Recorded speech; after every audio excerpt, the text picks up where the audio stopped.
की ये कहानी है Colombian drug lord Pablo Escobar के बारे में, जिसने कि अपने समय में कोलंबिया और अमेरिका में काफी हंगामा मचा दिया था। और आज की ये कहानी उन्हीं दिनों के ड्रग वॉर को दिखाती है। कहानी की शुरुआत 1993 में एक फ्लाइट को दिखाते हुए होती है, जिसमें कोलंबिया की फॉर्मर जर्नलिस्ट और टीवी एंकर को US drug enforcement agency DEA के आदमी एक सेफ हाउस पहुंचा रहे हैं और इसका नाम होता है वर्जीनिया। और साथ में बैठा है DEA स्पेशल एजेंट नेवर, जो कि उससे कहता है कि अब तुम सेफ हो, तुम्हें एस्कोबार से डरने की कोई जरूरत नहीं है। इस बात पर वर्जीनिया हंसने लगती है। वो जानती है कि अगर एस्कोबार नहीं मारेगा, उसके कंपटीशन या कोलंबिया के लोग आज नहीं तो कल उसे जरूर मार देंगे, क्योंकि पाब्लो एस्कोबार अब वो ड्रग ट्रैफिकर नहीं रहा जिससे कि ये पहली बार मिली थी। अब वो एक टेररिस्ट, खूनी और कई देशों की मोस्ट वांटेड लिस्ट में टॉप पर है। वर्जीनिया पैब्लो से पहली मुलाकात को याद करती है जब वो उससे मिली थी, और समय था 1980 का, जब वो उससे पहली बार मिली थी, जहाँ पर वर्जीनिया और कुछ बड़े जर्नलिस्ट को पाब्लो एस्कोबार के विला में एक ग्रैंड पार्टी के लिए बुलाया गया था। वहाँ पर देश के कई सारे बड़े बड़े लोग मौजूद थे।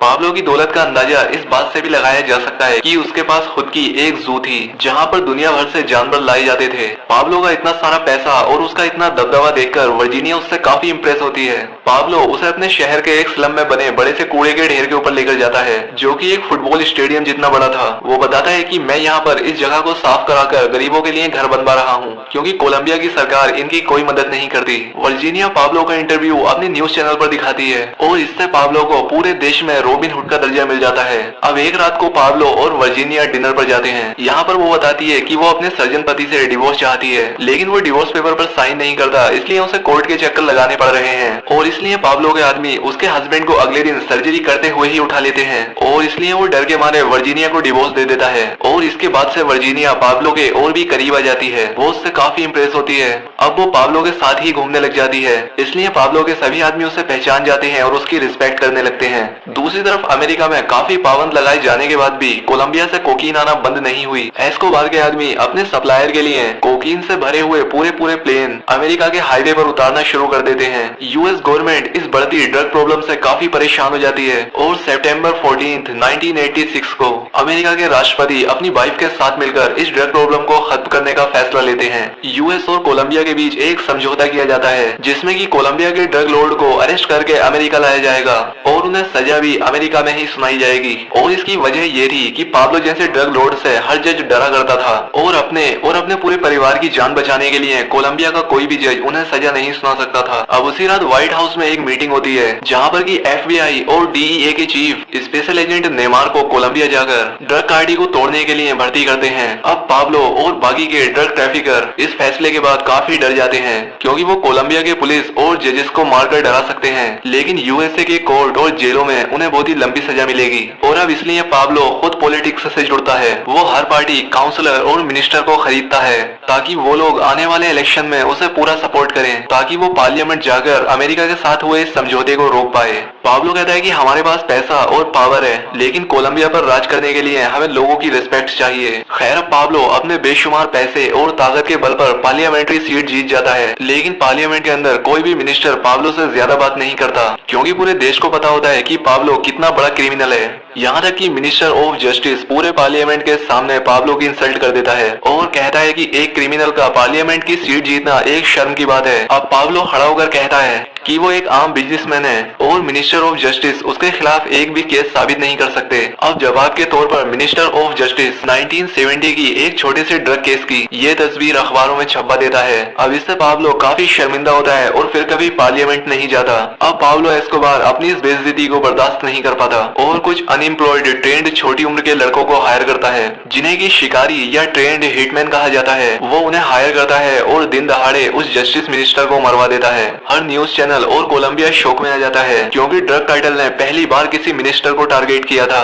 पाब्लो अब रेस्पेक्ट छोड़कर लोगों के डर को अपना हथियार बनाता है। वर्जीनिया, जो कि हमेशा पाब्लो के पैसों और उसकी शोहरत का फायदा लेती थी, वो अब उससे डरने लगती है। अब एजेंट नेवर भी वर्जीनिया से पूछताछ करता है। पाब्लो एस्कोबार अब पनामा भाग जाता है। वो अपनी सरकार से डिमांड करता है कि वो अमेरिका के समझौते को होने से रोके और पाब्लो के पुराने क्राइम्स को भी माफ किया जाए। बदले में पाब्लो कोलंबिया का 12 बिलियन का वर्ल्ड लोन चुकाएगा, लेकिन कोलंबियन गवर्नमेंट उसके इस ऑफर को मना कर देती है और इसलिए जवाब के तौर पर पाब्लो कोलंबियन गवर्नमेंट के खिलाफ जंग छेड़ देता है। पाब्लो हर उस न्यूज़पेपर एडिटर और हर उस चैनल ओनर को मरवा देता है जो उसके खिलाफ कुछ भी लिख रहे थे। वो शिकारियों के साथ साथ आम लोगों को भी गन्स और अधिकार देता है और पुलिस वालों के सर पर इनाम रख देता है। और अब इसलिए बेरोजगार लोग पैसों के लालच में कोलंबिया की सड़कों पर बेगुनाह पुलिस वालों को मारना शुरू कर देते हैं, जिसमें कि 700 से ज्यादा पुलिस वालों की जान चली जाती है। अब पुलिस वाले भी बदला लेने के लिए पाब्लो के मेडलिन शहर के सभी लड़कों को रोड पर निकालकर उन्हें शूट करने लगते हैं, जिसमें कि सैकड़ों बेगुनाह बच्चे भी मारे जाते हैं। एजेंट नेमर कोलंबियन मिलिट्री स्कूल जाता है, जहाँ के जनरल उसे बताते हैं कि पाब्लो एस्कोबार को ढूंढकर पकड़ने के लिए एक स्पेशल यूनिट बनाई गई है।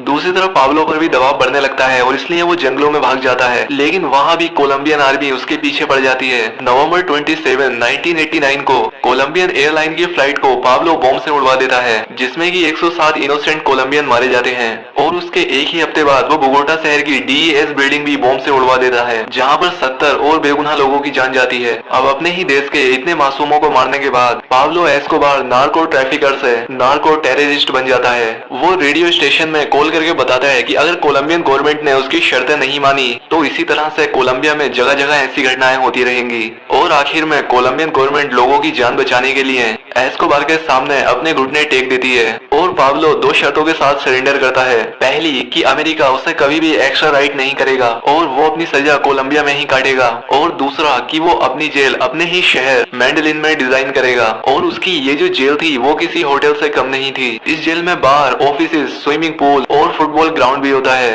और अब पाब्लो जेल के अंदर से बड़े ही आराम से अपना ड्रग बिजनेस रन करता है और कोलंबियन गवर्नमेंट ये सोचकर खुश हो जाती है कि चलो अब हमारे देश में और कोई वायलेंस नहीं होगा। दूसरी तरफ वर्जीनिया की मुश्किलें बढ़ने लगती हैं। पाब्लो एस्कोबार से रिलेशन के चलते उसे नौकरी से निकाल दिया जाता है और उसे कहीं भी जॉब नहीं मिलती और उसे फोन पर हमेशा मारने की धमकियां मिलती हैं। जेल जाने के बाद पाब्लो भी वर्जीनिया पर ध्यान देना बंद कर देता है। वर्जीनिया को सरवाइव करने के लिए अपनी पेंटिंग्स और ज्वेलरी को भी बेचना पड़ जाता है। वो अपनी खस्ता हालत में पाब्लो से जेल में मिलने के लिए जाती है और यूरोप जाने के लिए पाब्लो से $80,000 मांगती है, लेकिन पाब्लो उसे मना कर देता है, जिस पर वो खुद को पाब्लो की वाइफ से कंपेयर करती है। इसलिए पाब्लो को उस पर गुस्सा आ जाता है, वो उसे बिना कुछ दिए भगा देता है। वहीं दूसरी तरफ अफवाहें उड़ने लगती हैं क्योंकि अब पाब्लो जेल में है, इसलिए उसके कुछ पार्टनर्स उससे चोरी कर रहे हैं। जब उसके 2 पार्टनर जेल में मीटिंग के लिए आते हैं तो पाब्लो के आदमी उन दोनों को मार देते हैं। जेल में होने के बाद भी 2 लोगों की इतनी बेरहमी से मर्डर की खबर सामने आती है तो कोलंबियन गवर्नमेंट का दुनिया के सामने मजाक बन जाता है।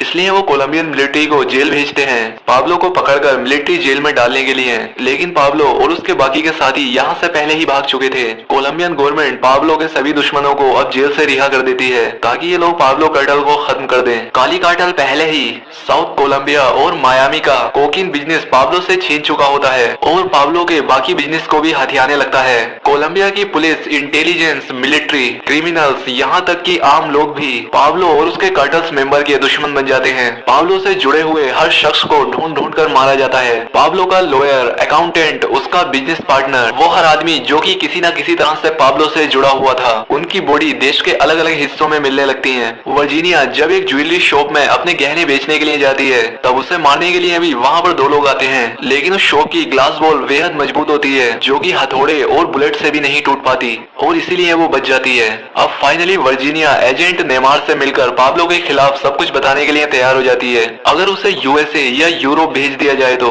दूसरी तरफ पाब्लो को भी ये बात समझ आ जाती है कि अब कोलंबियन गवर्नमेंट किसी भी हालत में समझौता नहीं करने वाली और इसीलिए वो अपनी वाइफ और दोनों बच्चों को जर्मनी भेज देता है। जब एजेंट नेमार को ये पता लगता है तब वो जर्मन अथॉरिटीज से बात करके पाब्लो की वाइफ और उसके बच्चों को एंट्री देने से मना करवा देता है और वहाँ से उन्हें वापस कोलंबिया भेज दिया जाता है। जिस होटल में पाब्लो की वाइफ और उसके बच्चे होते हैं उसी होटल के बाकी सारे रूम्स में DEA और कोलंबियन इंटेलिजेंस के लोग होते हैं। ये जानते थे कि पाब्लो पैनिक होकर अपनी फैमिली से कांटेक्ट करने की कोशिश जरूर करेगा और होता भी कुछ ऐसा ही है। 2 दिसंबर 1993 को ये जानते हुए भी कि उसकी कॉल ट्रेस हो सकती है, पाब्लो अपनी फैमिली को कॉल करता है और एक सिग्नल ट्रेकर व्हीकल पाब्लो की कॉल को ट्रेस कर लेती है। और हैरानी की बात यह होती है कि वो पाब्लो एस्कोबार को एक खिड़की पर बात करते हुए देख भी लेते हैं। वो तुरंत कोलंबियन हेडक्वार्टर्स को कॉल करते हैं और कुछ ही देर में डीईए के साथ कोलंबियन मिलिट्री उस जगह को घेर लेती है और आखिर में पूरी प्लानिंग के साथ कोलंबियन मिलिट्री उस फ्लैट में एंटर करती है। यहाँ पर एस्कोबार के साथ केवल उसका एक ही आदमी होता है और अब आर्मी के साथ लड़ पाना उनके लिए इम्पॉसिबल था, इसलिए वो खिड़की से कूदकर भागने का ट्राई करते हैं, लेकिन सामने की बिल्डिंग पर बैठा एक स्नाइपर उन दोनों को वहीं पर मार गिराता है। पाब्लो की बॉडी के साथ अब सभी एक ट्रॉफी की तरह अपनी फोटो क्लिक कराते हैं और लॉन्ग लिव कोलंबिया के नारे लगाते हैं। अब आखिर में हमें दिखाया जाता है कि एक एस्टीमेट के हिसाब से पाब्लो एस्कोबार या उसके कार्टेल से कोलंबिया के 4000 लोगों ने अपनी जान गंवा दी थी, जिसमें कि 3 प्रेसिडेंशियल कैंडिडेट, 200 जजेस, 1000 पुलिस वाले, सैकड़ों जर्नलिस्ट, एडिटर और आम नागरिक। दोस्तों, अगर वीडियो आपने आखिर तक देख ली है तो आपका बेहद शुक्रिया। तो वीडियो को लाइक और चैनल को सब्सक्राइब भी जरूर कर दें और कमेंट करके बताएं कि आपको ये वीडियो कैसी लगी। तो आज के लिए बस इतना ही, मिलते हैं हमारी नेक्स्ट वीडियो में।